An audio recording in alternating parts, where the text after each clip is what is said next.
For since my lover left me, I found a new place to dwell. It's down at the end of Lonely Street at Heartbreak Hotel, where you can be lonely, darling, where you can be lonely.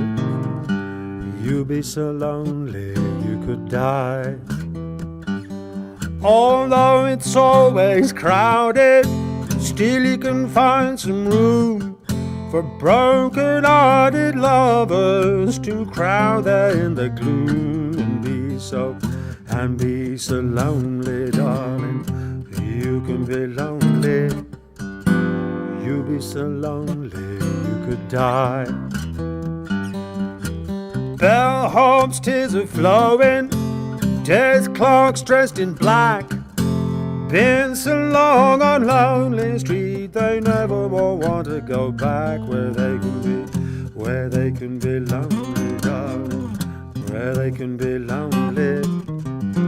They'll be so lonely they could die.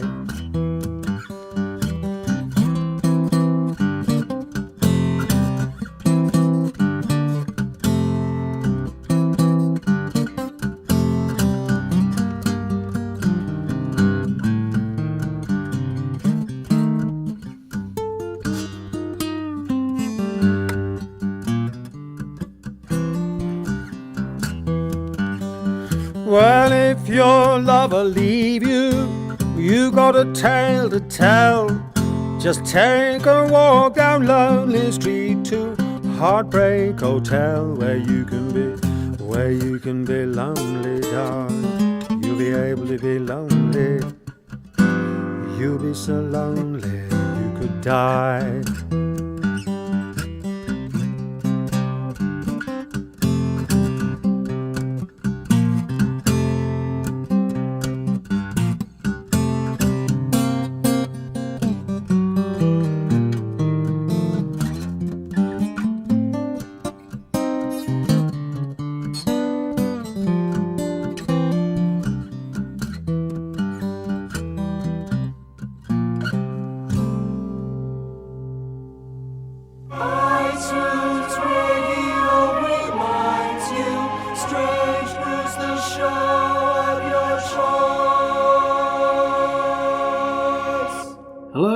Welcome again to the Strange Brew podcast. My name's Jason Barnard, and that was Martin Carthy and Heartbreak Hotel, one of his key influences that we'll be exploring in today's show with Martin.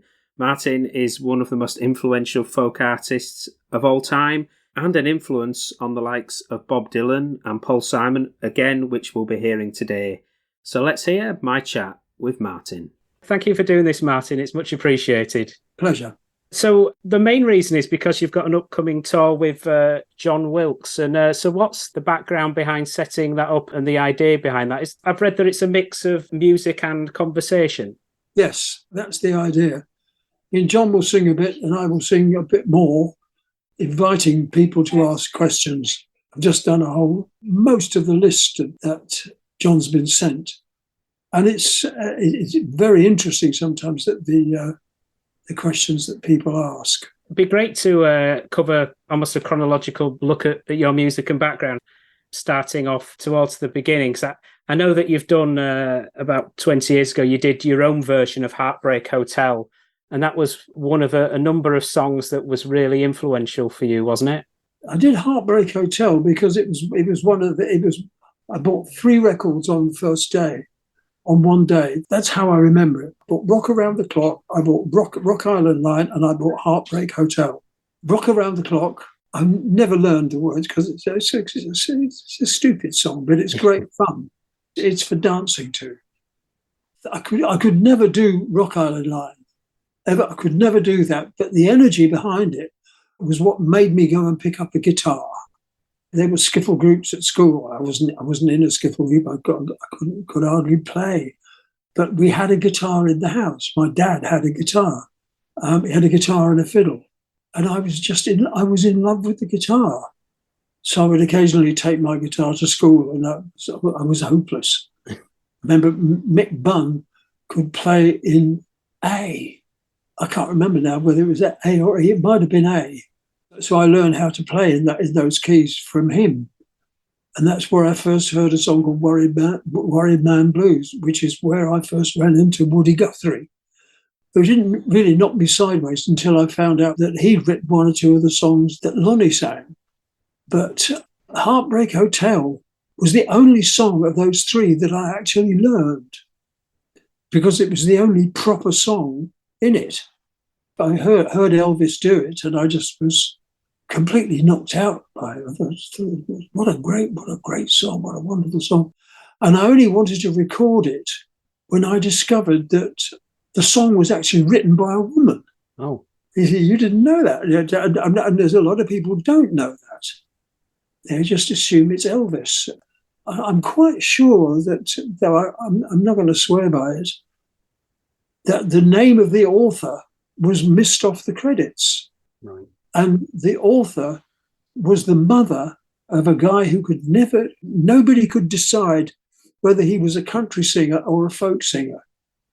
Her name was Mayborn Axton, and she was the mother of a guy called Hoyt Axton, Hoyt, Hoyt Axton.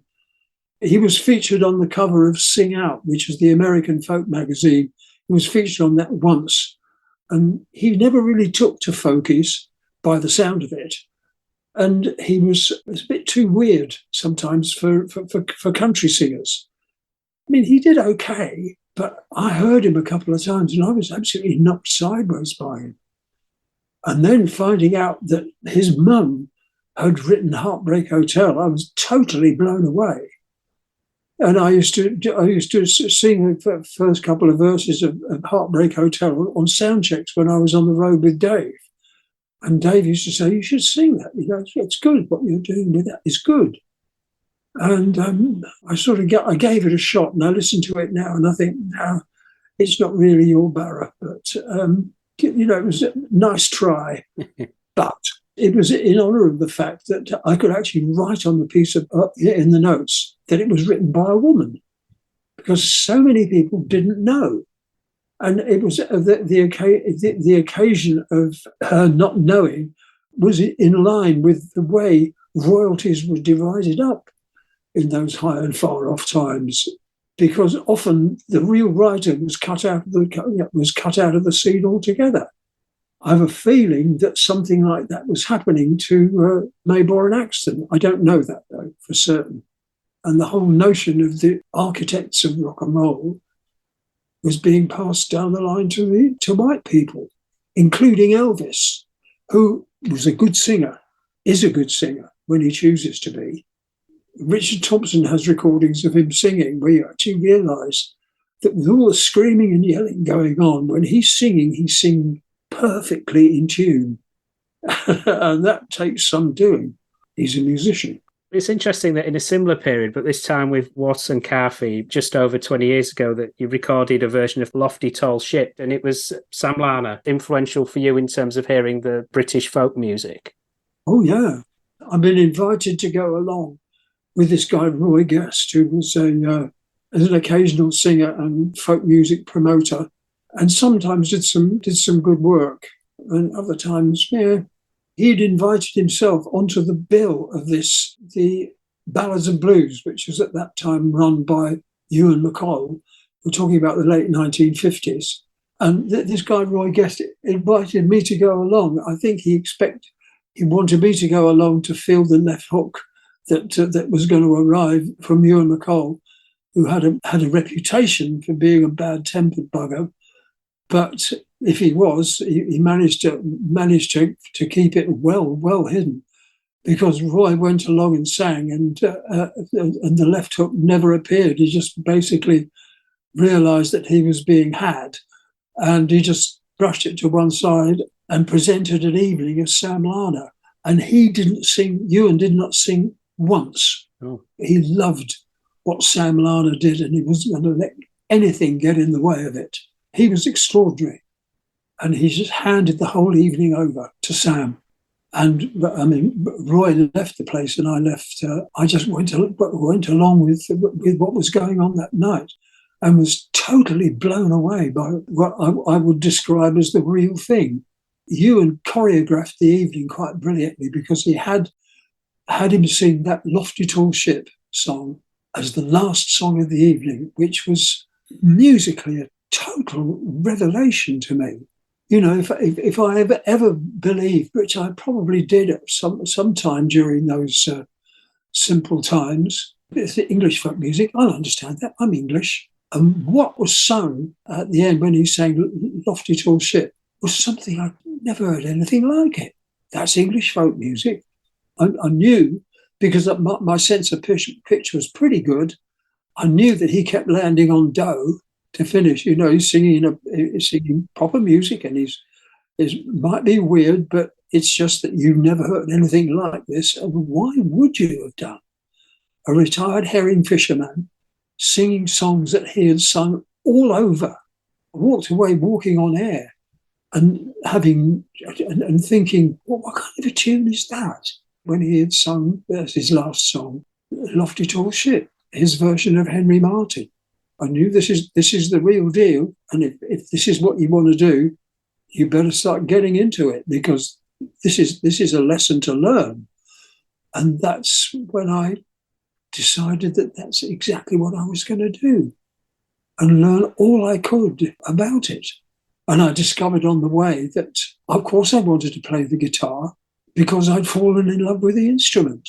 And I wouldn't do these songs and insult them until I could play them.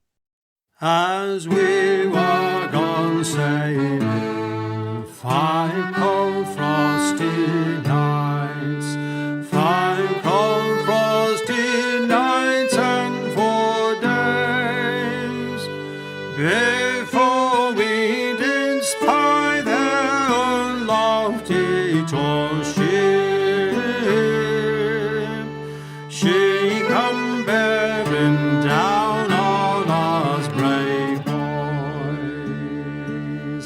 Oh, where are you going, you lofty tall ship? What makes you to venture so nigh? For I am turned Robin Hood on the salt sea, to maintain my 2 brothers and I. Then heave up your courses and let go your main sheets, and bring yourself under my lee, and I will take from you your rich merchant's goods, merchant's goods, and I'll point your bow guns to the sea. No, not heave up my courses, nor let go my main sheets, nor let her come under your lee, nor you will take from me my rich merchant's goods, merchant's goods, nor you'll point my bow guns to the sea. Now broadside and broadside these vessels they went.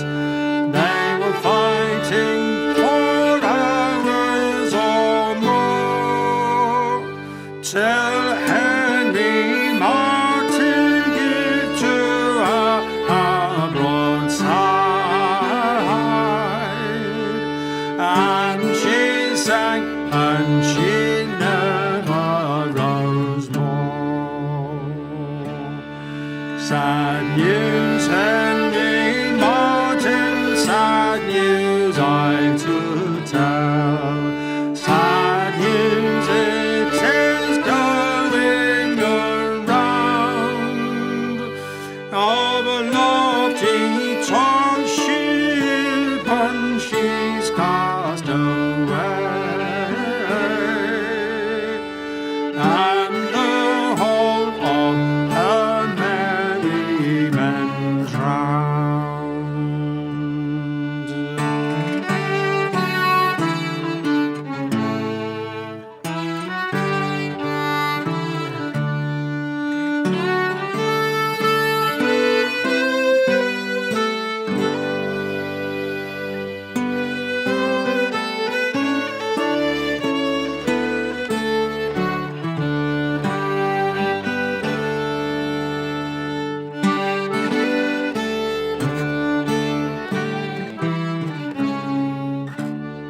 is a bit of a thread of our conversation, which is you picking up songs and your craft from other artists.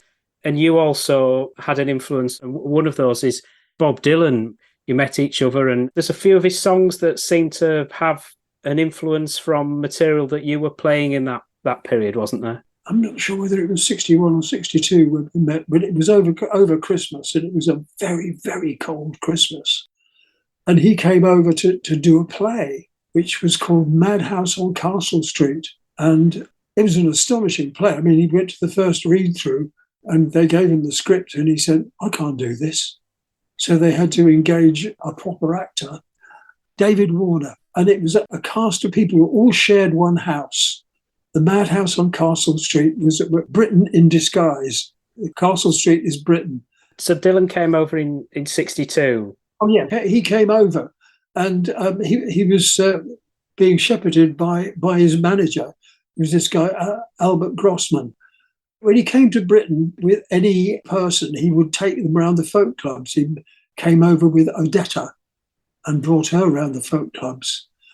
One of the things Albert Grossman liked was singing himself, and he was no mean singer, apparently.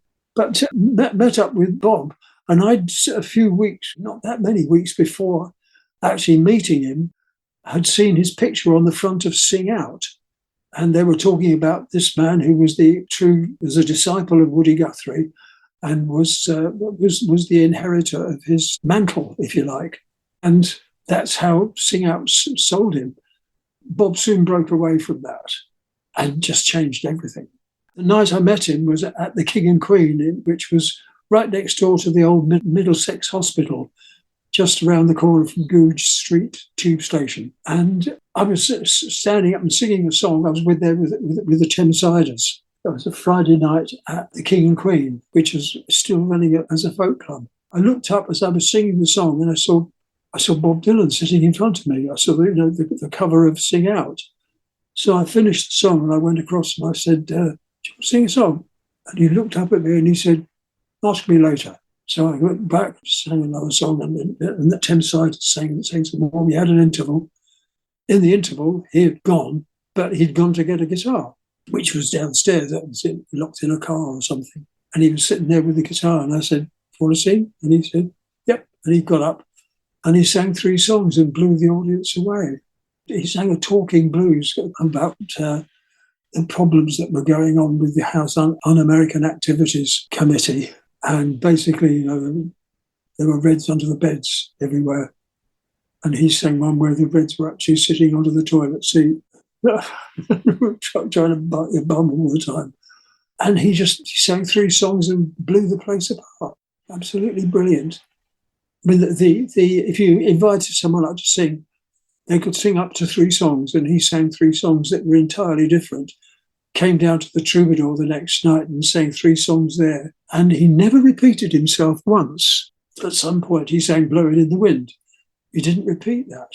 He sang, it wasn't San Francisco Bay, but it was one of those slight ragtimey things that were in the repertoire of some singers, and definitely in the repertoire of a lot of American singers. And Bob would come down to the Troubadour.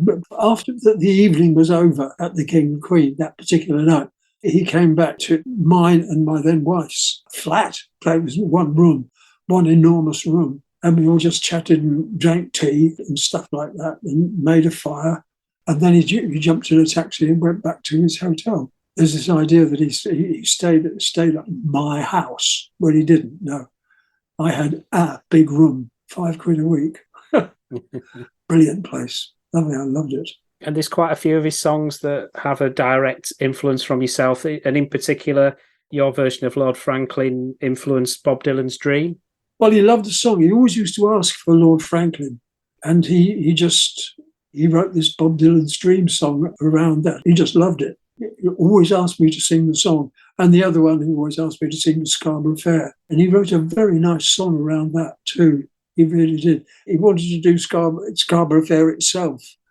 And he had this particular guitar figure in it that he was playing with a flat pick.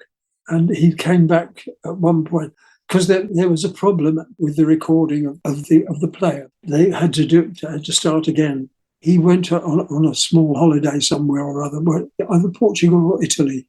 Might have been Italy, but I got somewhere from there. But then he came back and he tried to play Scarborough Fair with a flat pick, and then he burst out laughing after half of it and said, "I can't do this, no," and went away and wrote, I think it's Girl from the North Country. Yeah, it's got the line. Okay. It's a lovely song. He just wrote nice songs around songs that he heard everybody sing. He heard Bob Davenport sing, and he wrote songs around what he'd sung. He heard Nigel Denver sing, and he wrote songs around what he heard there, some of which came from Dominic Behan. He was just influenced by anybody and anything. Nigel used to sing this song that was a translation from the Gaelic. It was a really dramatic piece, and it was one of the songs that were in the collection of Kennedy Fraser, Marjorie Kennedy Fraser. And what she did was take Hebridean work songs, and she changed the shape of them and translate them, and they were very dramatic. Kishmo's Galley, that's the one. He wrote a version of that. I never got to hear it, but others did. There was this fantasy that appeared later on that he employed 3 or 4 people to go and sit in the audience and record all the songs so that he could have them, which was a lot of nonsense. He had a fabulous memory. He would just go home. He would go back to his room in wherever the hotel was, and would write down the songs that he had heard, what he could remember of the ones that really impressed him. And sometimes he produced great songs out of that.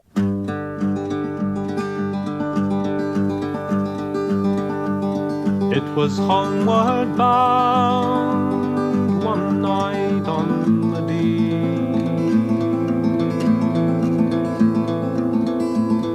swinging in my hammock, I fell asleep. I dreamed a dream, and I thought it true, concerning Franklin and his gallant crew.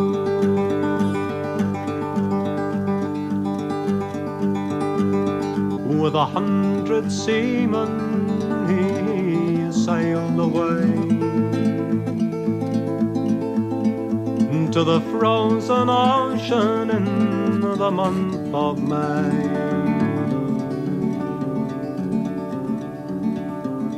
to seek that passage around the pole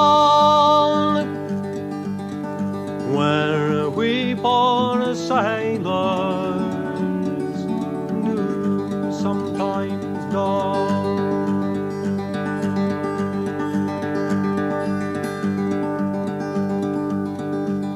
Through cruel hardships his men did go.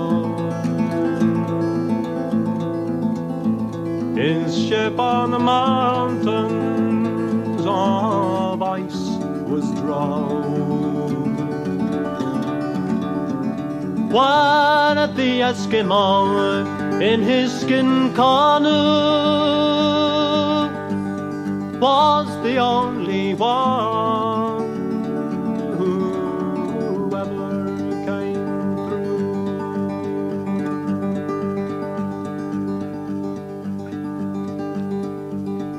In Baffin Bay, where the whalefish blow,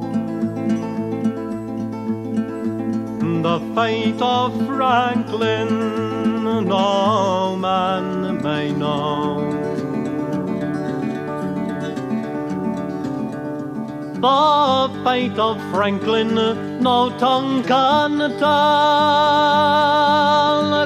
Lord of Franklin along with his sailors do dwell.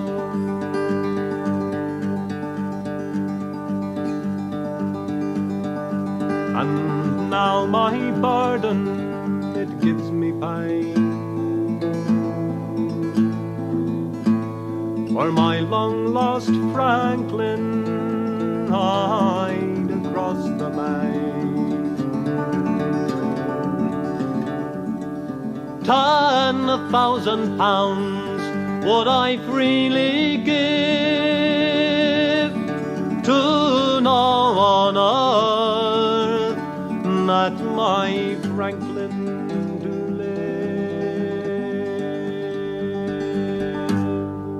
The strapline behind the tour that you've got with John Wilkes is "Remember to One Who Lives There," which you mentioned Scarborough Fair earlier. So, given that, I have to ask you about Paul Simon. Is it true that he rented your flat? Yeah, he did actually. But what happened when Dorothy and I moved out of 184 Haverstock Hill, moved into a flat which was 5 guineas a week, of course, as a luxury.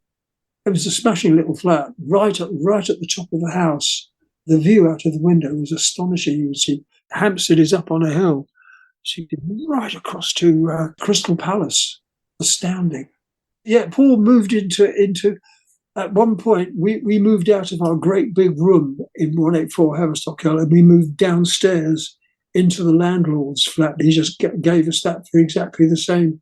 It was a room with a kitchen and a toilet. Well, hey, we had our own loo, yippee. And then when I moved out of that, Paul took it over. He had the basement flat in 184 Haverstock Hill. I don't know how long he stayed there. When Dorothy and I moved into our nice 5 guineas a week flat, he came visiting with Art Garfunkel. He had his head in the air and he was singing something to himself. And I fancy that what he was singing, because they were learning Scarborough Fair, they did a recording of it. And what Art Garfunkel was making up at the time, I'm guessing, I don't know, but he was on another planet. He was somewhere else and he hadn't been smoking anything. I don't think he did that sort of stuff. When they recorded it, it was Scarborough Fair stroke... Canticle or something. Canticle, thank you. Yeah, Scarborough Fair stroke Canticle. He was writing the Canticle. And when the whole shooting match was stolen, Paul never stole anything. And I went along with this nonsense that he'd stolen my Scarborough Fair, which he hadn't, which is very... allowed myself to think I'd been victimised. And if I had, it certainly wasn't by Paul or Art. No, what he did was a tribute, and I've listened to what he did, and it was what he was doing is actually an impression of what I'd done, and very classy stuff. You know, good luck to him. But I allowed myself to believe that he nicked it, which was very stupid of me. It was. But he was never nasty about it. He was always very friendly about it. Are you mad at me? And I said, well, I was. But then I actually found myself thinking about the thing I'd started to call the trudge through the grudge. Mark Anderson is the man who taught Scarborough Fair to Ewan MacColl and changed the tune. The tune that he sang it to, the tune that I sang, was written by Ewan, because he always wanted the songs that he collected to have a great tune. The Anderson family still regard Scarborough Fair as their song. And great, as far as I'm concerned. I mean, I made one huge mistake. I should have known better, but I allowed myself to be tricked into signing a piece of paper which actually signed the ownership of Scarborough Fair over to music publishers, both of whom are dead.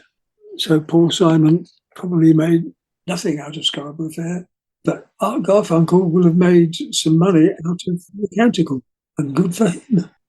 Paul came over in 1998, and one of the reasons he constructed the tour the way he did is because he wanted to repair some relationships that had gone wrong because of misunderstandings. And some of the misunderstandings were generated by him and some by others. He was very happy that he'd repaired everything. He is a good man.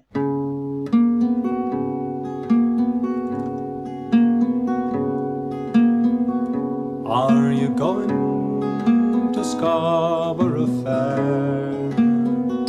Parsley, sage, rosemary and thyme. Remember me to one who lives there.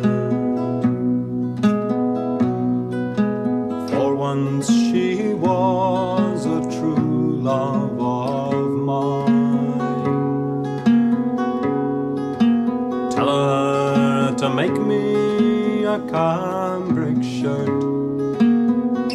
Parsley, sage, rosemary, and thyme, without no seam nor a needlework. And then she'll be a true love of mine. Tell her to find me an acre of land, parsley, sage, rosemary, and thyme, between the salt water and the sea strand. And then she'll be a true love of mine. Tell her to plough it with a lamb's horn, parsley, sage, rosemary, and thyme, and to sow it all o'er with one peppercorn. And then she'll be a true love of mine. Tell her to reap it with a sickle of leather, parsley, sage, rosemary, and thyme, and to thresh it all out with a bunch of heather. And then she'll be a true love of mine.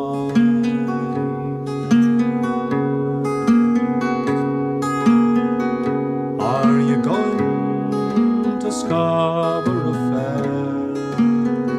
Parsley, sage, rosemary, and thyme. Remember me to one who lives there, for once she was a true love of mine.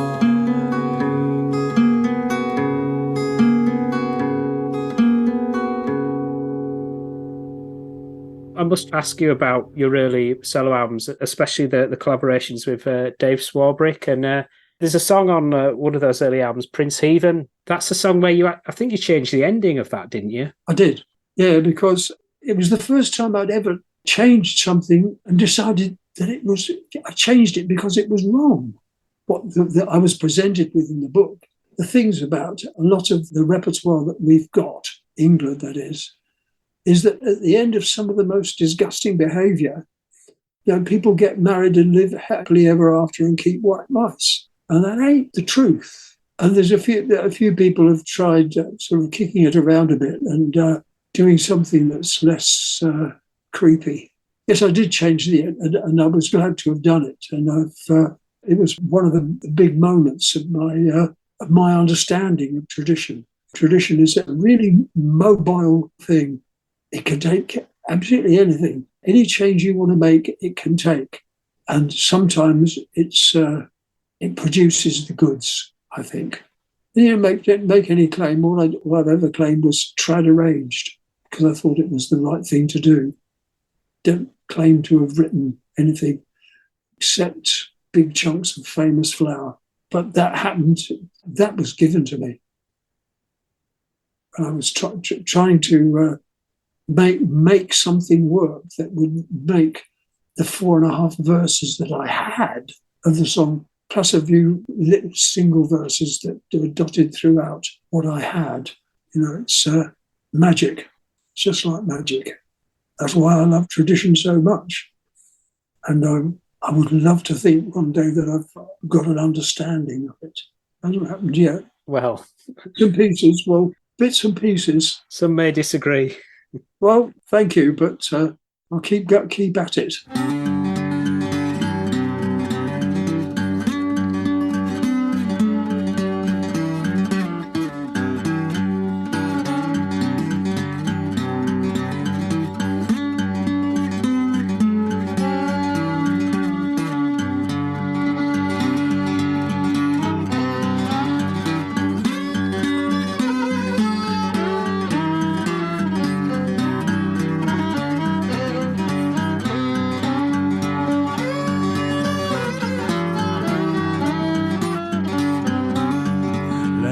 stands in a garden fair, sewing a silken seam, and by and come this prince heathen, and he vowed her love he'd gain. Oh, lady, will you weep for me? Lady, tell me true, I never yet you heathen dog, and never shall for you. She turned her around and aloud did cry, Begone, I love not you. And then he vowed him prince heathen that she would weep full sore. Oh, lady, will you weep for me? Lady, tell me true, I never yet you heathen dog, and never shall for you. So he's laid her all on the ground, between himself and the wall, and there he stripped her of her will, and a maidenhead and all. Oh, lady, will you weep for me? Lady, tell me true, I never yet you heathen dog, and never shall for you. Oh, I killed your father in his bed, and your mother by his side, and 7 brothers, one by one, I drowned them in the tide. Oh, lady, will you weep for me? Lady, tell me true, I never yet you heathen dog, and never shall for you. I'll lay you in a vault of stone with 30 logs upon, and meat nor drink you'll never get till your baby it is born. Oh, lady, will you weep for me? Lady, tell me true, I never yet you heathen dog, and never shall for you. So he's laid her in a vault of stone with 30 logs upon, and he's taken the key in his right hand, to the mountain he has gone. Oh, lady, will you weep for me? Lady, tell me true, I never yet you heathen dog, and never shall for you.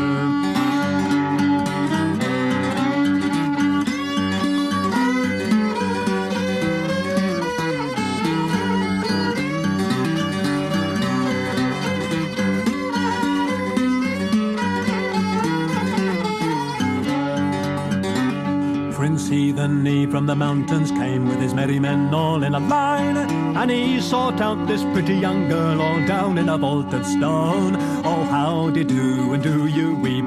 Lady, tell me true, I never weeping heathen dog, but dying here for you. Oh, meat nor drink you'll never get, nor out of prison come. Oh, meat nor drink you'll never get till your baby it is born. Oh, lady, will you weep for me? Lady, tell me true, I never yet you heathen dog, and never shall for you.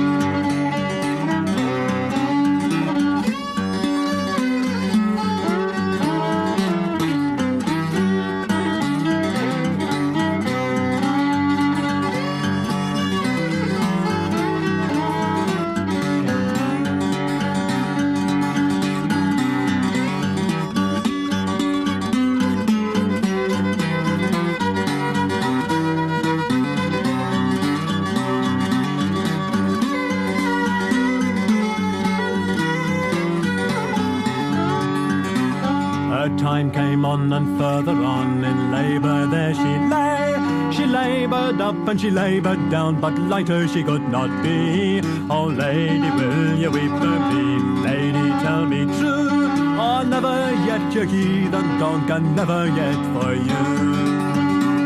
So he's taken her all on the green, and his merry men stood all around, and now they laughed and now they mocked as she brought forth her son. Oh, lady, will you weep for me? Lady, tell me true, I never yet you heathen dog, and never shall for you.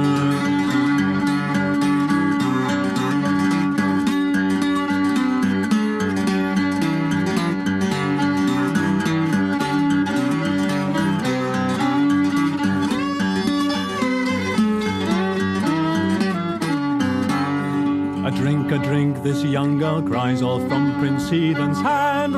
Ah, never a drop, Prince Heathen cries, till ye wrap up your son. Oh, lady, will you weep for me?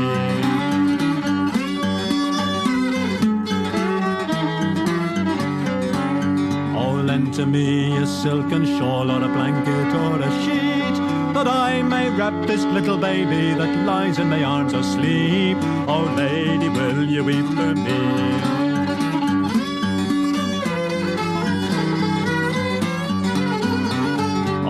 Lend you an old horse blanket to wrap him head and feet. And there she took it in her hand, so bitter she did weep. Oh, lady, do you weep for me? Lady, tell me true. Oh, never yet, you heathen dog, and never now for you. Could you not give any better thing than a horse blanket or a sheet to wrap and swaddle your own young son that lies in my arms asleep?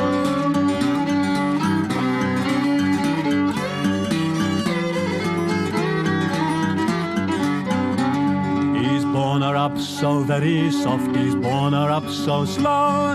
He's laid her all in a soft green bed, so dear he loved her now. Oh, lady, will you weep for me? Lady, tell me true.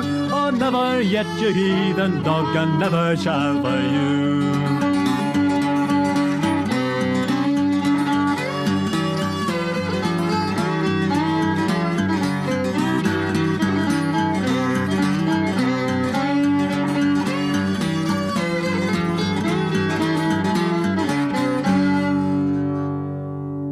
An album that you collaborated on that wasn't one of yours, but is one of my favourites, and that's Lal and Mike Watson's Bright Phoebus. Oh, yeah. What was the background and your involvement with that LP? Because that's an album that's critically revered now by many artists. It was received with contempt at the time by everybody. Well, not quite everybody. There were certain people who actually understood the Watsons' way of working. Lal and Mike had been writing songs because, well, partly because they missed Norma, who was away for 3.5 years, 4 years, 3.5 certainly, getting on for 4 years in Montserrat, working as a DJ. She'd gone over there to get married and discovered when she got there that the person she was going to marry was married. Oh, that's exciting. Not. So she stayed on and worked for the radio station, Radio Antilles. She was in touch with the family. Meantime, I was on the loose with Swarb, and then Swarb and I broke up because he went and joined Fairport, and I was solo and loving it. But I did spend some time. I would occasionally go up to Hull, and I'd either stay with Mike or with Lal. One time when I was staying with Lal, she sang me some of the songs that she'd been writing. I was absolutely thunderstruck. The words, one called Never the Same, which was, I wouldn't believe my ears. And I got back and said, "You're coming up again fairly soon." When I said, Lal said, "Yeah, I just think that we should do something about this. I don't know quite what." And I went and I think I might still have been in Steli. But it was all around that time of Steli or not Steli. And I spoke to Ashley about it.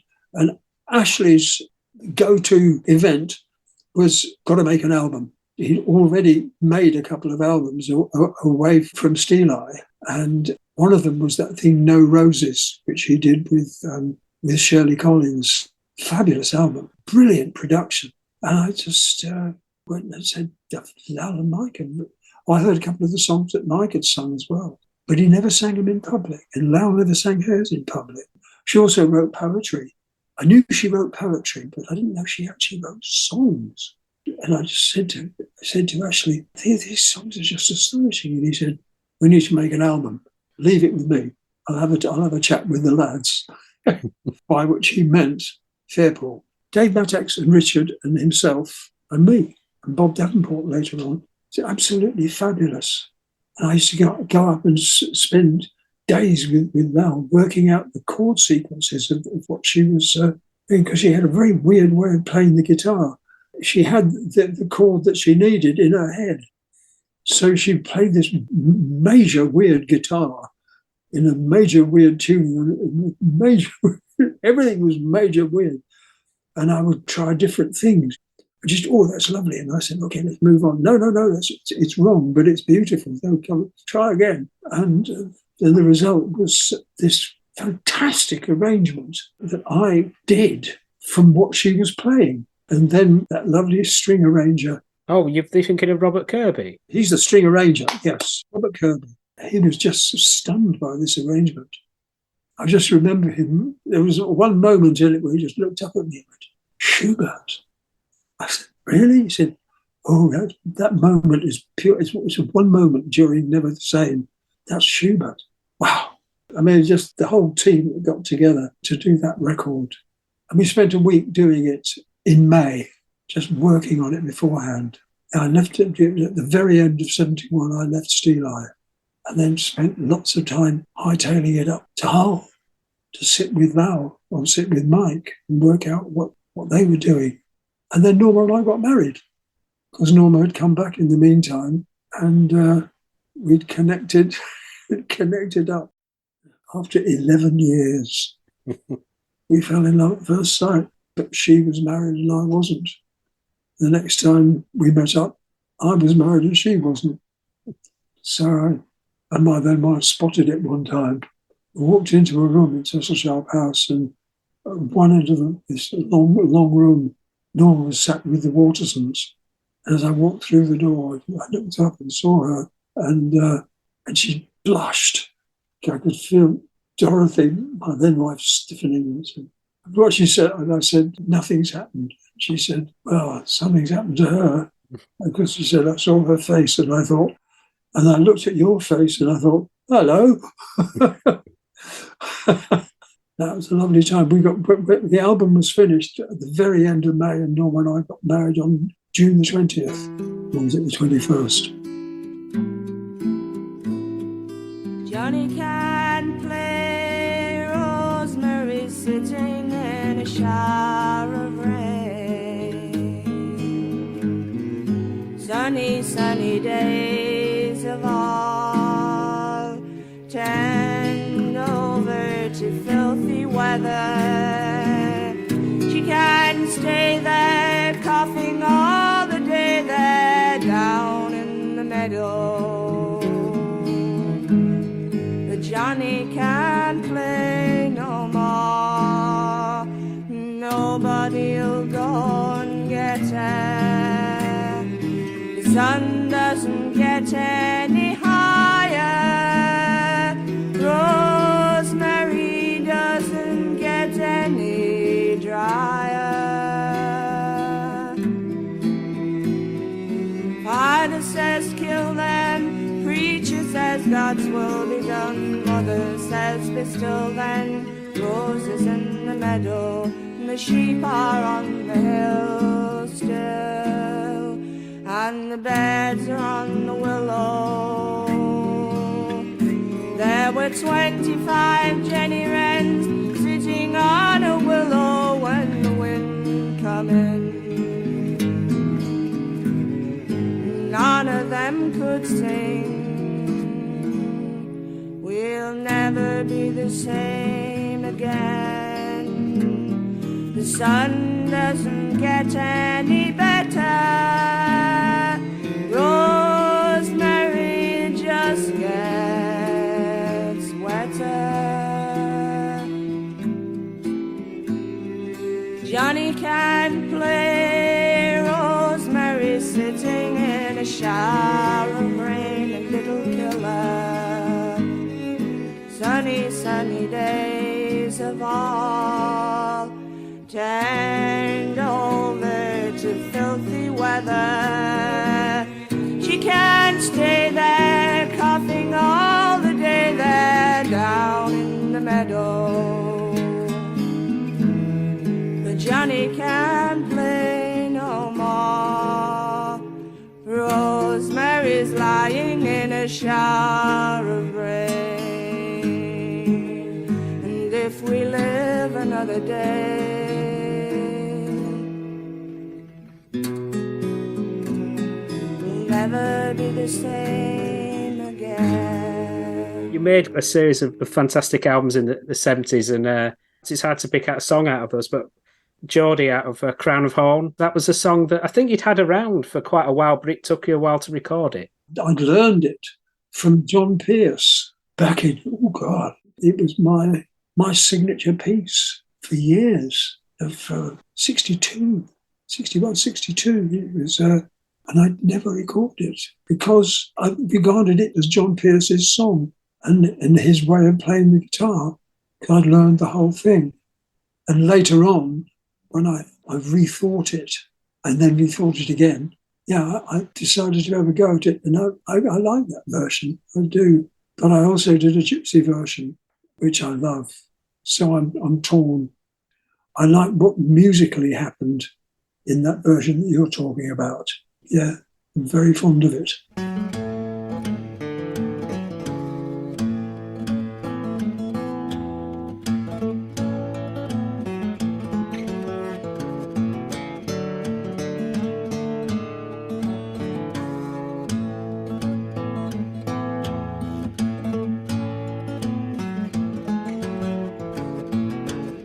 Now as I rode out of a London bridge on a misty morning early, I overheard a fair pretty maid who cried for the life of a Geordie.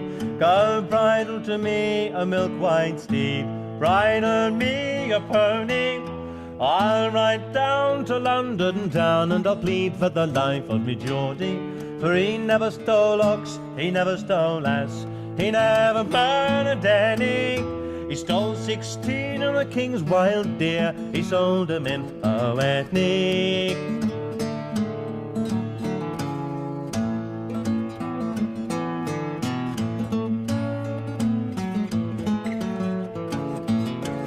But when she rode down and in the king's hall, there were lords and ladies plenty.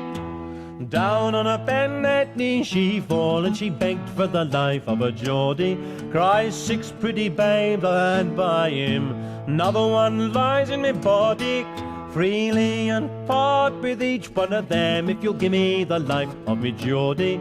For he never stole ox, he never stole ass, he never murdered any.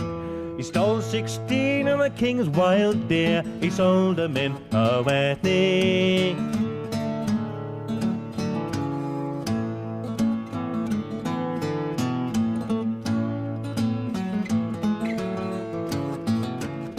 But the judge looked over his left shoulder, he cries, I'm sorry for thee.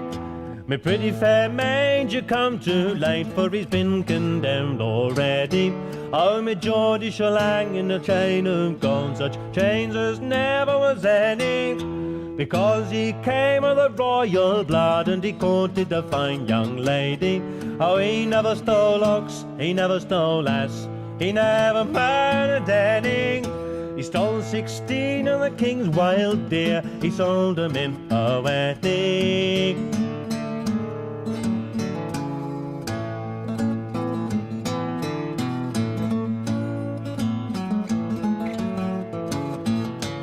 Oh, I wish I had you in yonder grove, where times I have been many. With my broadsword and a pistol too, I'd fight you for the life of me Geordie. For he never stole ox, he never stole ass, he never murdered any. He stole 16 of the king's wild deer, he sold them in a wetney.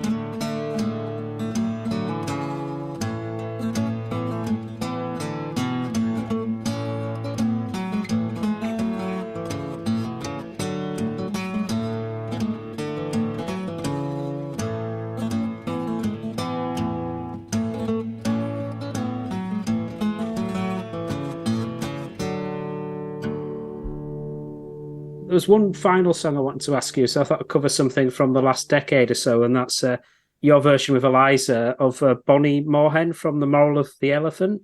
Oh, yeah. Well, that was from a recording that Alan Lomax made in 1952 or 4. I changed the tune. The tune was it's Villikins and his Diner, but I just needed a better tune. It's bloody cheeky, but there we are. That's what I did.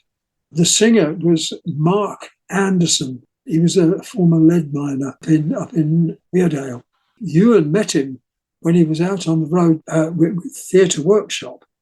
And the Theatre Workshop were an astonishing company. And Ewan also did a bit of collecting when he was up that way, because no collectors had been that way. Well, there's all this music up there and nobody went to look. Ewan went, and on one occasion he took Alan Lomax with him, because Alan Lomax had fled the USA along with a lot of other people of a left-wing persuasion, because the Un-American Activities Committee, the House Un-American Activities Committee, was breaking their own laws by destroying people's careers. There's all sorts of amendments to the US Constitution which expressly forbids the House Un-American Activities Committee to exist. Awful. And a lot of sensible people refused to take the Fifth Amendment because what I'm doing is not a crime. But a lot of people lit out from America because this man, the senator from Wisconsin, Senator Joseph McCarthy. I feel we've only skirted the surface, Martin, but that's why people need to get along to your shows with John Wilkes. And I think they start from the 20th of October onwards up into December. Yeah. So thank you very much. It's my pleasure. And it's been incredibly exciting for me to have done something like this. I'm just so happy and so proud to have been involved in a thing like this, to be paid to learn about the traditions, traditional music and song that's still being found. Well, thank you so much, Martin. It's been a privilege to hear you share your memories. It's my pleasure. Thank you. You take care. You too. Thank you very much for doing this.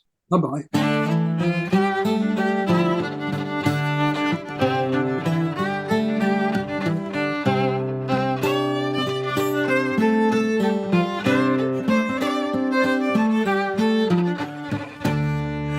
Lads of Weardale, I pray lend an ear, an account of the battle you quickly shall hear. Fought by the miners of Weardale, ye ken, claiming their right to the bonny moorhen. Now this bonny moorhen, as she plainly appeared, belonged to the miners some hundreds of years. The miners of Weardale, they're all gallant men, they'll fight till they die for their bonny moorhen. Now the miners of Weardale, they're bred to the game, level their piece and make sure of their aim. When the bonny moorhen she mounts up in the air, they will bring her down neatly, I vow and declare. Now times being hard, provisions being dear, the miners were starving, almost we do hear. They'd not to depend on so well you may ken, but to make what they called of their bonny moorhen. But the fat men of Auckland and Durham the same lay claim to the moor and likewise to the game. Sent word to the miners they'd have them to ken, they would stop them from shooting the bonny moorhen. Now this word was carried to Weardale with speed, it made those poor miners to hang down their heads. Sent them an answer they'd have them to ken, they would fight till they die for their bonny moorhen. When this word it reached all those gentlemen's ears, an army was risen as quickly appears. Land stewards, bond bailiffs and gamekeepers too were all ordered to Weardale to fight their way through. Now a captain was wanted at the head of the clan, H.Y. of Great Auckland was choosed for the man. His legs were too short and not fit for the stocks, and his head not so hard for to suffer the knocks. This captain he had an attack dog of his own, taught by her master was very well known. If the beggars or tinkers she pull off their bags, and if that would not do she would rive them to rags. Now this army set out straight away as we hear, H.Y. in the front, attack dog in the rear. They marched on to Walsingham and they made a halt, concerning the battle began to consult, for they heard that the miners' grand army was strong, and the captain that led them was full 6 foot long. It put H.Y. in a bodily fear, and back to Great Auckland he wished for to steer. Up spake the gamekeepers, cheer up, never fear, through Stanhope, through Weardale the way we will clear. In Durham or Auckland we'll never I have said goodbye a few miners, our army was beat. Now this battle was fought in Stanhope town, where the chimneys did reek and the sword it fell down. Such a battle was never fought in Stanhope before, and I hope such a battle will never be fought more, for they unhorsed the riders straightway on the plain. H.Y. and his attack dog in the battle was slain. Them that ran fastest got pushed out the town, and away they went home with their tails hanging down. Now the bonny moorhen, she's got feathers anew, many fine colours and none of them blue. The miners of Weirdown, they're all gallant men, they'll fight till they die for their bonny moorhen.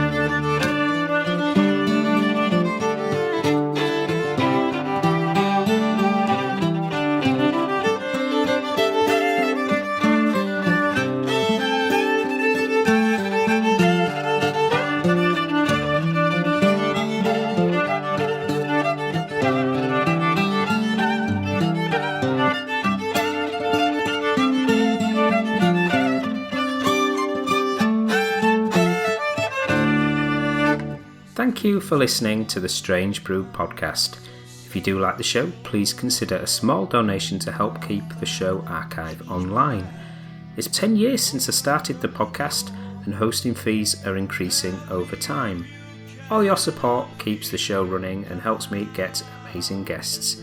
To support me, just go to thestrangebrew.co.uk, where you'll see a donate button on the homepage. Thank you very much. Plus, any reviews on your podcast services help to spread the word too. Thank you.